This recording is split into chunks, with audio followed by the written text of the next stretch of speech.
मंत्री पहुंचे हुए हैं। 120 से ज्यादा देशों के प्रतिनिधि यहां पर पहुंचे हुए हैं। अपने आप में कई मायनों में खास ये 3 दिवसीय कार्यक्रम और इस कार्यक्रम की झलकियां आप देख सकते हैं।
May we now request Ms. Ivanka Trump, advisor to the President of the United States of America, to kindly address the gathering.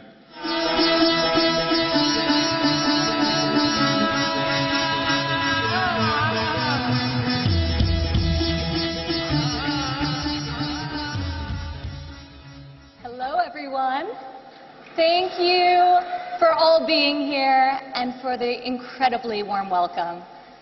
On behalf of the United States and the 150 other countries represented in this room, thank you for hosting the Global Entrepreneurship Summit here in Hyderabad, a city that is quickly emerging as the innovation hub of India. And thank you, Prime Minister Modi, for joining us here today, and for all that you are doing to build India as a thriving economy, a beacon of democracy, and a symbol of hope to the world.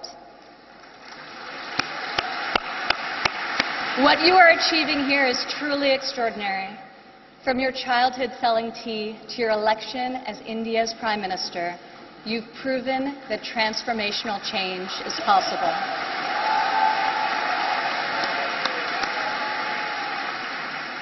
And now you are bringing that promise to hundreds of millions of people across your country. Thank you. To the people of India, I want to congratulate you as you celebrate the 70th anniversary of your independence. You are celebrating it as the world's largest democracies and one of the fastest growing economies on earth.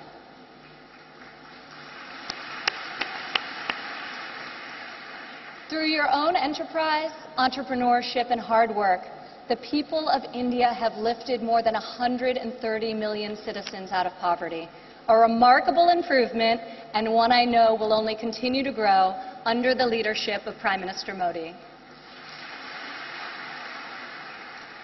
All of you are helping India's middle class reach its goal of nearly 500 million people by 2030. You have opened new universities across the country. Your doctors and scientists are discovering medical cures and life-saving technologies. Your engineers and your architects have built modern wonders that grace your skies. And Indian spacecraft have traveled to the moon and to Mars. The people of India inspire us all.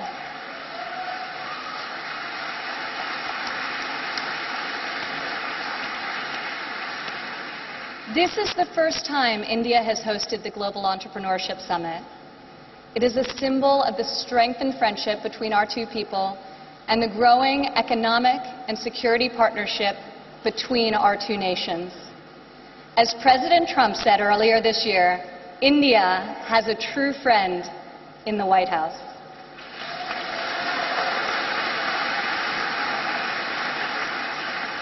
I would like to thank the State Department for co-hosting this incredible gathering. I would also like to thank Governor Narasimhan and all elected Indian officials who are here with us tonight for welcoming us to your beautiful country. Thank you. It's incredible to be in this ancient city brimming with transformative technology. Now, your tech centers may even outshine your world-famous biryani. Maybe. CEOs like Microsoft's Satya Nadella went to school right here in Hyderabad.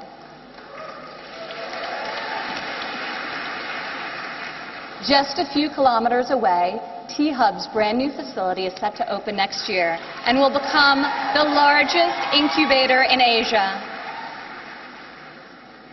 In this city of pearls, the greatest treasure is you, the dreamers, the innovators, entrepreneurs, and leaders who never give up, never abandon your aspirations, and always strive for a better tomorrow. Today, we come together to celebrate what is happening here in India, what is happening in the United States and all over the world. Entrepreneurs are revolutionizing our economies and improving our societies. You are rewriting the rules. You have the inspiration and drive to serve our communities through the projects you start and the businesses you build. You have the grit, the perseverance, and the will to succeed. Each of you started with an idea. You've worked long days and nights to code the next robot, create the next app, find the next cure, and discover the next breakthrough to improve the lives of millions of people. Some may have tried to convince you that the risks are too great, the rewards too small. But you are here today because you are not afraid to fail. You want to own your future. So I want to congratulate you on all that you have already accomplished.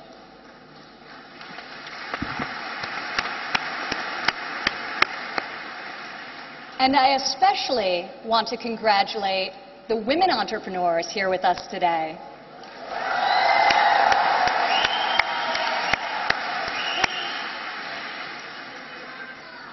Thank you. This year's summit is focused on a theme that is key to our future: women first, prosperity for all. I'm proud to say that for the first time ever, women make up the majority of the 1,500 entrepreneurs selected to attend this summit. I see all of you out there. Only when women are empowered to thrive will our families, our economies, and our societies reach their fullest potential. As a former entrepreneur, employer, and executive in a male-dominated industry, I've seen firsthand that all too often, women must do more than their male counterparts to prove themselves at work, while also disproportionately caring for their families at home. After my father's election, I saw an opportunity to leave my businesses for the privilege of serving our country and empowering all Americans to succeed. Our administration is advancing policies that enable women to pursue their careers and care for their families, policies that improve workforce development and skills training, and policies that lift government barriers and fuel entrepreneurship so that Americans can turn their dreams into their incredible legacies. In the last decade, women have made remarkable strides in starting new businesses. Globally, between 2014 and 2016, entrepreneurship activity amongst women has increased by 10%. In the United States, within the last decade, the number of women-owned firms has grown by 45%. Even more promising, minority women have started nearly 8 in 10 new woman-owned businesses.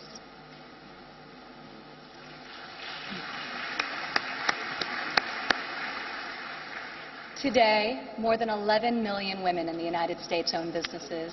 They employ nearly 9 million workers and generate over $1 trillion in revenue.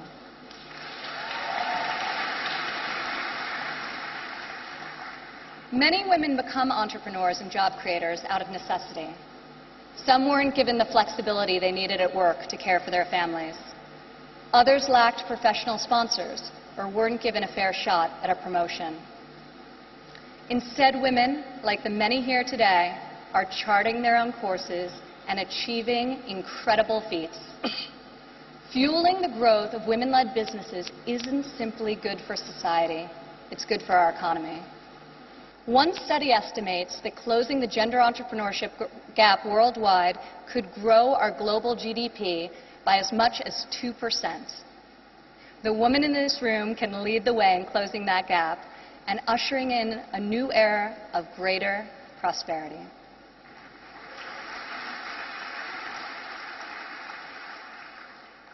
Yet despite the soaring rate of female entrepreneurs, women still face steep obstacles to starting, owning, and growing their businesses. We must ensure women entrepreneurs have access to capital, access to networks and mentors, and access to equitable laws. In developing countries, 70% of women-owned small and medium-sized businesses are denied access to capital.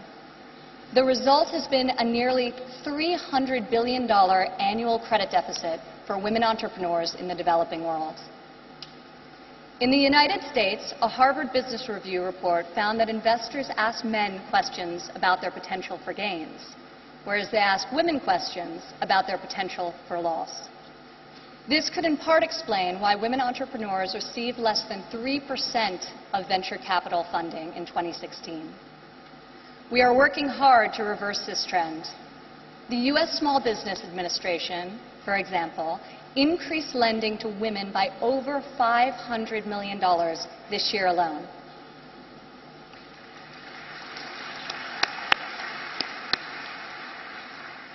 When it comes to networks and mentorship, roughly half of women in the United States say they have difficulty finding a mentor. Yet mentorship is critical to success, as each of you knows.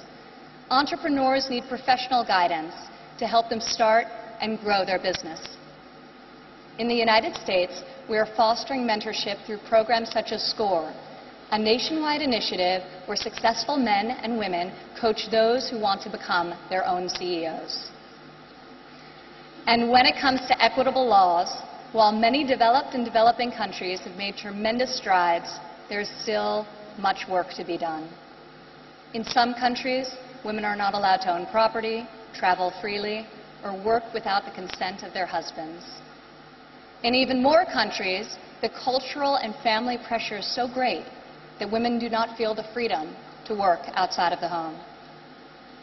Our administration is striving to promote greater opportunity for women around the world, both through our domestic reforms and our international initiatives. This summer at the G20 conference, the United States was a founding member of a bold new initiative with the World Bank, the Women Entrepreneur Finance Initiative, also known as WEFI.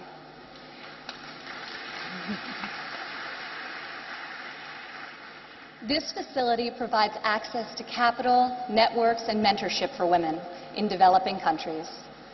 WEFI is the first facility to support women entrepreneurs at this scale, and we anticipate it will be able to leverage in excess of $1 billion in public and private financing. This facility also seeks to address the legal and regulatory barriers that limit opportunities for women entrepreneurs. In the last decade, USAID has promoted women's entrepreneurship through a number of programs, including providing microfinance loans to women in Afghanistan and bringing internet access to women in Nigeria and Kenya. USAID Administrator Mark Green is here with us today. Where are you, Mark? Thank you, Mark. I want to thank Mark and the entire U.S. delegation for their tireless work to improve the lives of millions, both domestically and abroad.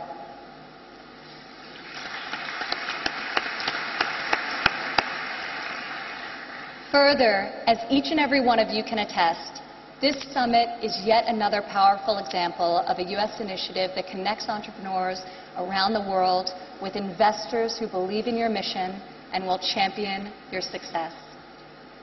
I want to thank the U.S. business leaders who have traveled all the way to Hyderabad for this inspiring event. I also want to congratulate the more than 350 American entrepreneurs who were selected to be with us here today to represent America's brightest talent.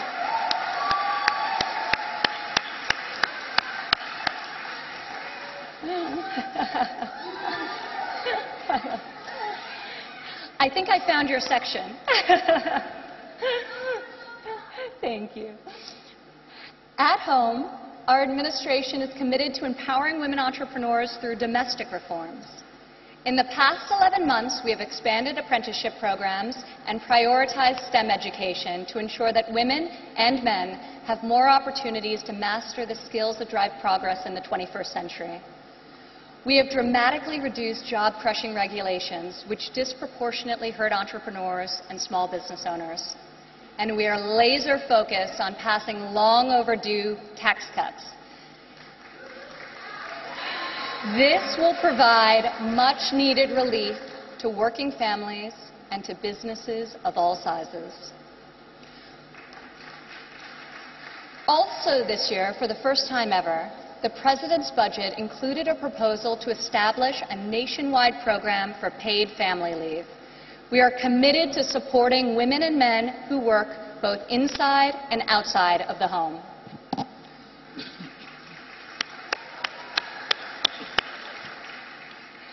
When women work, it creates a unique multiplier effect. Women are more likely than men to hire other women, to give them access to capital, mentorship, and networks. Women are also more likely to reinvest their income back into their families and their communities. Here in India, I want to applaud Prime Minister Modi for his firm belief that the progress of humanity is incomplete without the empowerment of women.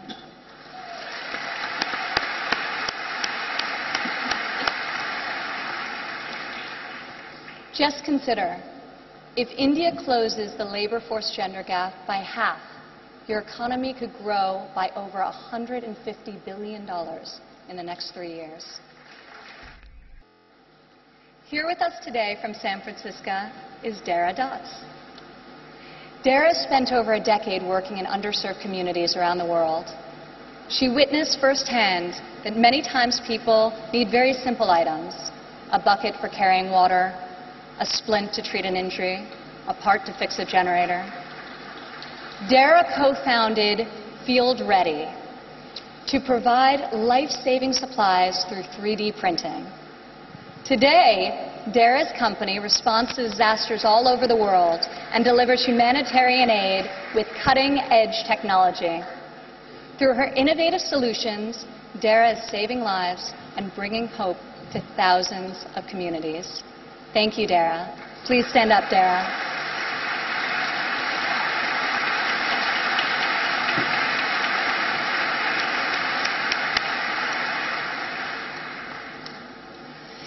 Rajlakshmi Bhartakar joins us from Bangalore, India.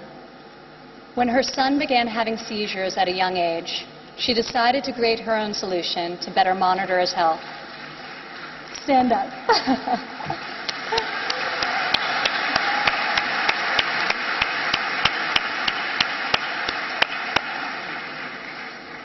She invented a smart glove that predicts, manages, and detects different diseases and disorders using artificial intelligence. Now her company, Terra Blue, aims to make specialty healthcare accessible in even the most remote places in India. Rajlakshmi, your courage and determination is truly remarkable. Congratulations. Thank you.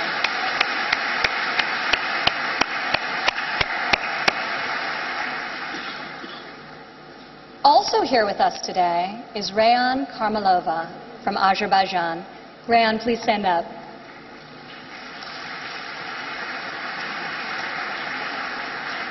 You all won't believe this, but Rayan is just 15 years old. But that has not stopped her from founding a company that harvests energy from rainwater. Rayan has a powerful motto: light up one house at a time. Rayan, each home you light up is illuminating the world. We are inspired by your brilliance and your hard work. Thank you.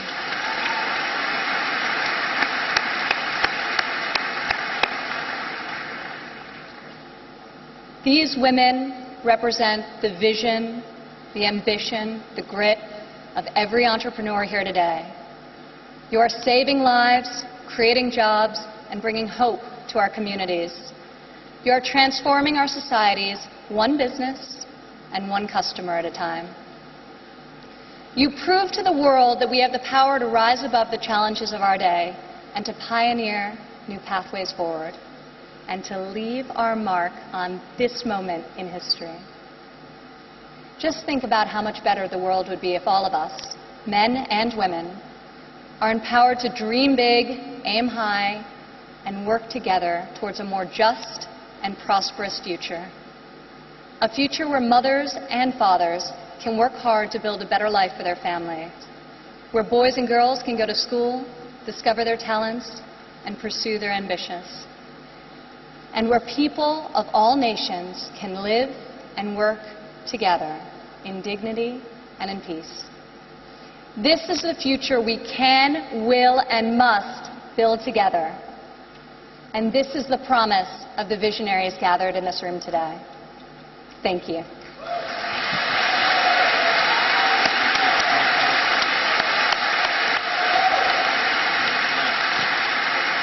Thank you, Ms. Ivanka Trump.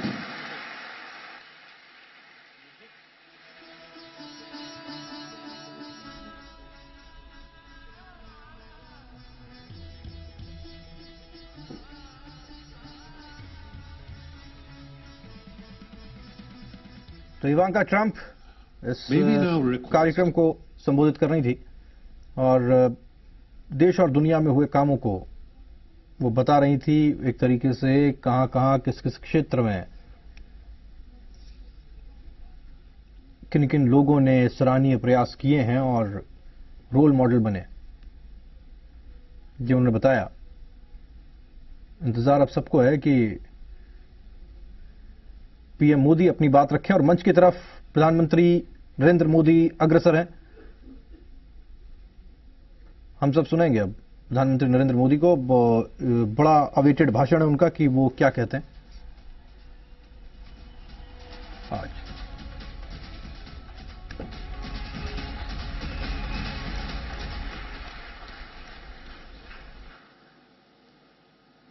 Governor of Telangana Sri S.L.L. Narasimhan, Advisor to U.S. President, Ms. Ivanka Trump,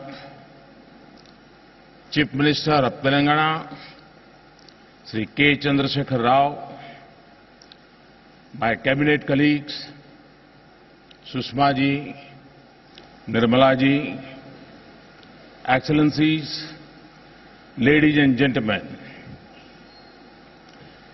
we are happy to host the 2017 Global Entrepreneurship Summit in partnership with the government of the United States of America. The summit is being held in South Asia for the first time.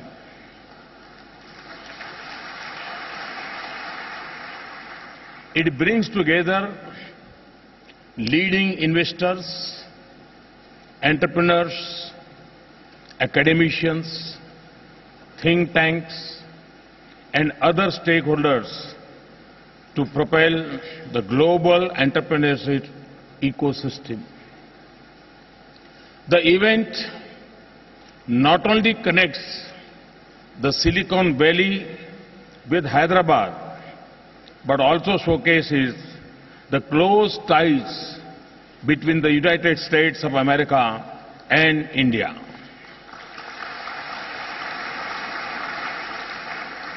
It underlines our shared commitment towards encouraging entrepreneurship and innovation. The topics picked for this year's summit include healthcare and life science, digital economy and financial technology, energy and infrastructure, and media and entertainment. These are all important issues relevant to the well-being and prosperity of mankind. The theme, Women First, Prosperity for All, makes this edition of GS stand out. In Indian mythology, woman is an incarnation of Shakti, the goddess of power.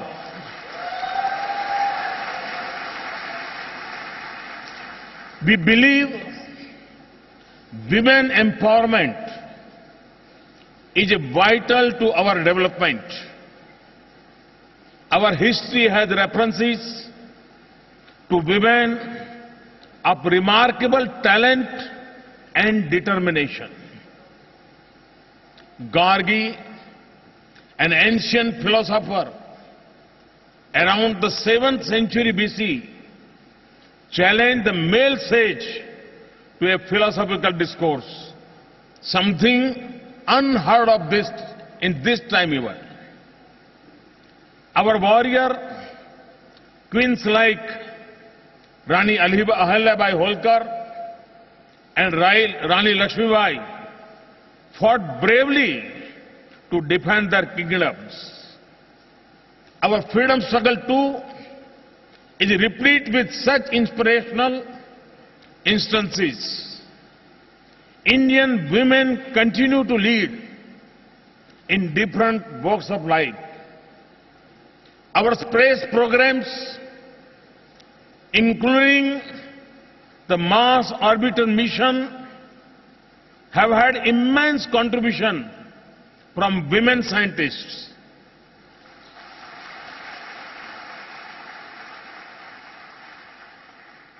Kalpana Chawla and Sunita Williams, both of Indian origin, have been part of US space missions. 3 out of 4 oldest high courts in India are now headed by women judges. Our sportswomen have done the country proud.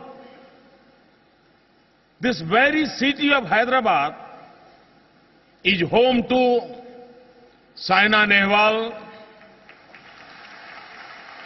PV Sandhu, and Sania Mirza. We have brought laurels to India. In India, we have provided for not less than 1/3 of women representation in rural and urban local bodies, ensuring women's participation in grassroots level decision making. More than 60% of workers in our agriculture and allied sectors are women.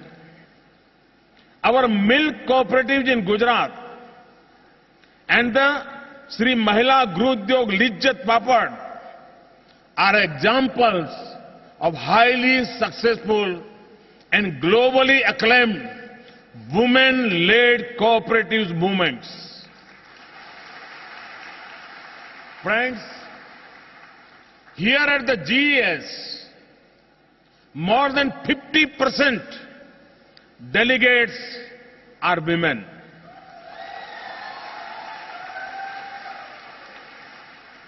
Over the next 2 days, you will meet many women who have dared to be different in their own walks of life. They now inspire a new generation of women entrepreneurs. I hope the deliberations in the summit would focus on how women entrepreneurship can be further supported. Ladies and gentlemen, India has been incubator for innovations and entrepreneurship over the ages. The ancient Indian treatise Charak Samhita introduced the world to Ayurveda. Yoga is another ancient Indian innovation. The entire world now comes together to celebrate Yoga Day on 21st June every year. Many entrepreneurs are involved in promoting yoga, spirituality, and traditional Ayurvedic products. The digital world we live in today is based on the binary system. The invention of zero, the foundation of this binary system, happened with Aryabhat's birth in India. Similarly, many nuances of modern-day economic policy, taxation system, and public finance policies are outlined in our ancient treatise Arthashastra by Kautilya. Ancient India's expertise in metallurgy and also well known. Our many ports and harbors and the world's oldest dockyard at Lothal bear evidence to vibrant trade linkages. The tales of Indian voyagers traveling to foreign lands reflect the entrepreneurship character and spirit of our forefathers. What are the core qualities that distinguish an entrepreneur? An entrepreneur uses knowledge and skills to fulfill a motive. Entrepreneurs see opportunity in adversity. They try to meet the felt needs by making process more convenient and comfortable for the end user. They are patient and determined. Swami Vivekananda had said, each work had to pass through 3 stages: ridicule, opposition, and then acceptance. Those who think ahead of that time are sure to be misunderstood. Most entrepreneurs would be familiar with this.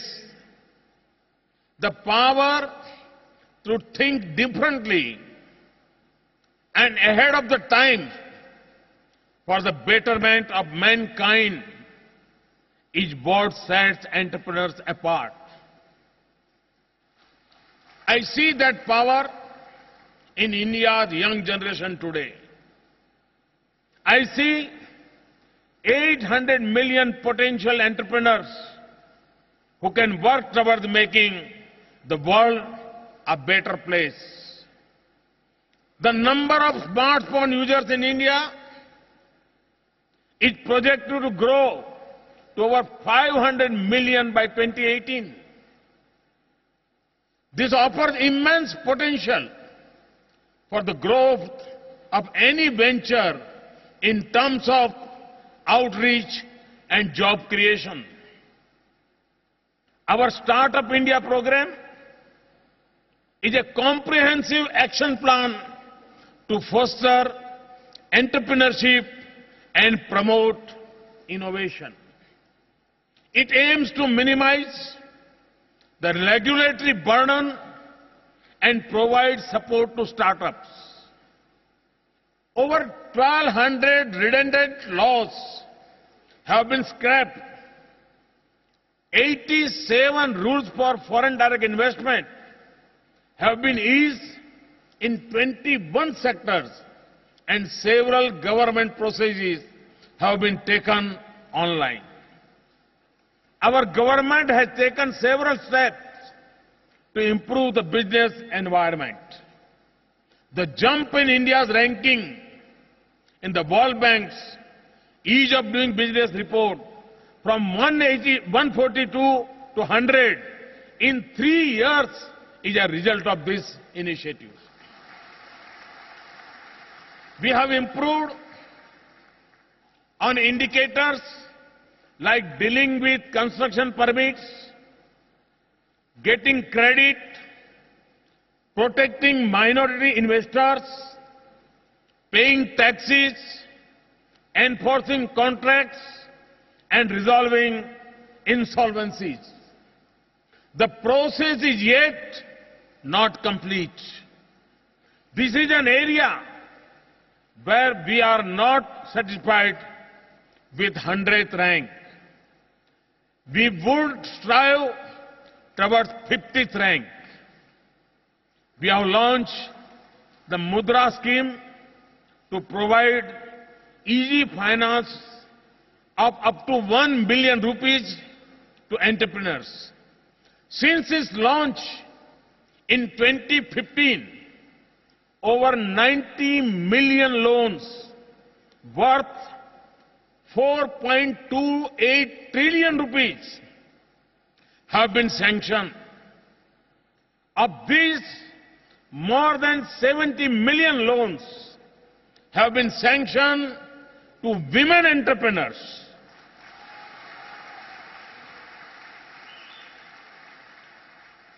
My government had launched the Atal Innovation Mission. We are opening tinkering labs in more than 900 schools to promote a culture of innovation and entrepreneurship among children. Our Mentor India initiative engages leaders to guide and mentor students through these tinkering labs. In addition, 19 incubation centers have been created in various universities and research institutions. This will nurture innovative startup businesses to become scalable and sustainable. We have created Aadhaar, the world's largest biometric-based digital database. This currently covers over 1.15 billion people and digitally process over 40 million transactions daily. We now digitally provide monetary benefits of various government schemes to the beneficiaries through direct benefit transfer using Aadhaar.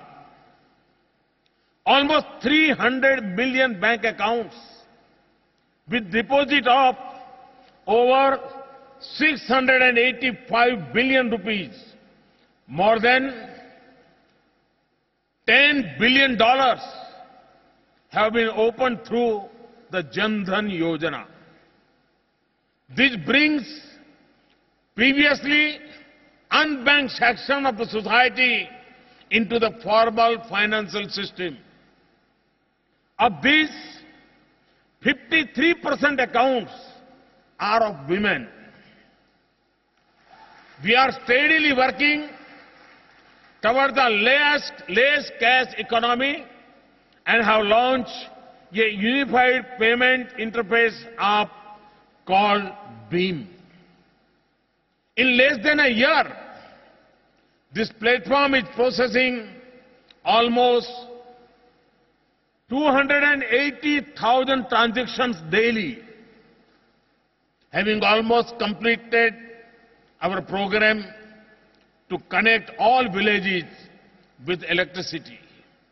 We have now launched the Saubhagya scheme. This will provide electricity connection to all families by December 2018. We have launched a program to provide high-speed broadband internet to all rural areas by March 2019. Under our Clean Energy program, in just 3 years, we have doubled the renewables capacity from 30,000 megawatts to about 60,000 megawatts. Solar energy generation has increased over 80% in the last year. We are working on developing a national gas grid. A comprehensive national energy policy is also in the pipeline. Our Swachh Bharat mission to improve sanitation and cleanliness and the rural and urban housing missions underline our commitment toward dignity of life. Our infrastructure and connectivity programs like Sagarmala and Bharatmala offer entrepreneurs many business opportunities for investment. Our recent World Food India initiative help us engage with entrepreneurs in the food processing industry and agriculture-based sectors. My government understands that an environment of transparent policies and a rule of law providing a level playing field are necessary for entrepreneurship to flourish. A historic overhaul of the taxation system has been recently undertaken, bringing in the goods and services tax across the country. Our insolvency and bankruptcy code, introduced in 2016, is a step towards ensuring timely resolution for stressed ventures. We have recently improved this further, preventing willful defaulters from bidding for stressed assets. Tough measures have been adopted to tackle the parallel economy, check tax evasion, and control black money. Our efforts have been recognized by Moody's recent upgrade of India's government bond ratings. This upgrade comes after a gap of almost 14 years. India has improved from its rank from 54 in 2014 to 35 in 2016 on the World Bank Logistic Performance Index.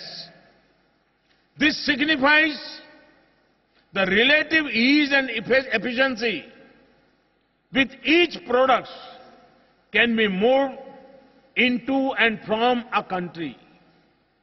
An investment-friendly environment needs to be stable from the macroeconomic perspective. We have succeeded in containing the fiscal and current account deficits and curbing inflation. Our foreign reserves have crossed $400 billion, and we continue to attract large foreign capital flows.